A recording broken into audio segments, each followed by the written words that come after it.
తెలంగాణ రాష్ట్ర వ్యాప్తంగా ఉన్న ప్రైవేట్, కార్పొరేట్ జూనియర్ కళాశాల దోపిడీని అరికట్టాలని కోరుతూ ఈరోజు టీఎన్ఎస్ఎఫ్ రాష్ట్ర కమిటీ ఆధ్వర్యంలో హైదరాబాద్లోని బోర్డ్ ఆఫ్ ఇంటర్మీడియట్ కార్యాలయాన్ని ముట్టడించారు. ఈ సందర్భంగా టీఎన్ఎస్ రాష్ట్ర అధ్యక్షులు రవీందర్ మాట్లాడుతూ, కార్పొరేట్ జూనియర్ కళాశాలలు అవలంబిస్తున్నటువంటి విద్యా వ్యతిరేక విధానాల వల్ల లక్షల రూపాయల ఫీజులు వసూలు చేస్తూ వారికి నాణ్యమైన విద్యను అందించకుండా విద్యార్థులు ఆత్మహత్యలకు పాల్గొన్నటువంటి కార్పొరేట్ కళాశాలపై చర్యలు తీసుకోవాలని intermediate board of secretary Vasundhara madam గారికి రాష్ట్ర కమిటీ ఆధ్వర్యంలో వినతి పత్రం అందించారు.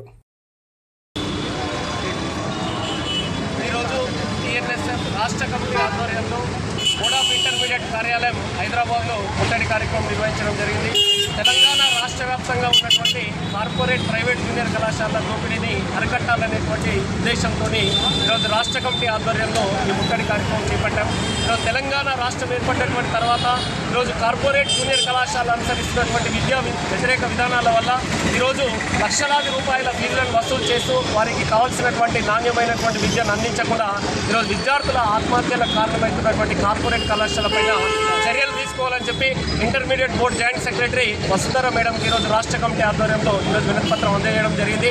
ఈరోజు రాష్ట్రంలో ఈరోజు అకాడమీల పేరుతోని 3 నుంచి 5 లక్షల రూపాయలను వసూలు చేస్తూ ఈరోజు ఆ విద్యార్థులను ప్రైవేట్ కళాశాల అడ్మిషన్లు ఒక చోట, మరి తరగతులను ఒక చోట నిర్వహిస్తున్నటువంటి జూనియర్ కళాశాల పైన ఈరోజు బోర్డ్ ఆఫ్ ఇంటర్మీడియట్ చర్యలు తీసుకోకపోవడం వల్లనే ఈరోజు విద్యార్థుల పైన అధిక ఫీజుల భారం పడుతుందని చెప్పేసి ఈరోజు ఆరోపించడం జరుగుతుంది. ఈరోజు టీఆర్ఎస్ అనుసరించినటువంటి విధానాలను వ్యతిరేకిస్తూ ఈరోజు ఎన్నో పోరాటాలు చేసిన ఫలితంగా ఈరోజు కాంగ్రెస్ పార్టీ అధికారంలోకి వచ్చింది.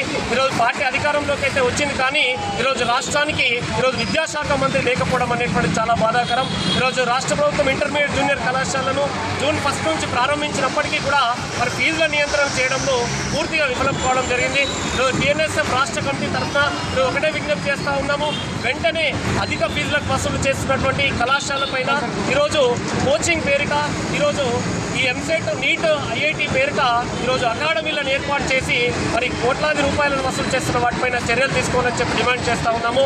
మరి వెంటనే ప్రభుత్వం స్పందించకపోతే రానున్న రోజుల్లో రాష్ట్ర వ్యాప్తంగా ఉన్నటువంటి అన్ని జిల్లా కేంద్రాల్లో టీఎన్ఎస్ఎఫ్ రాష్ట్ర కమిటీల ఆధ్వర్యంలో ఉద్యమ బాట పడతామని ఈ సందర్భంగా రాష్ట్ర ప్రభుత్వానికి హెచ్చరించడం జరుగుతుంది.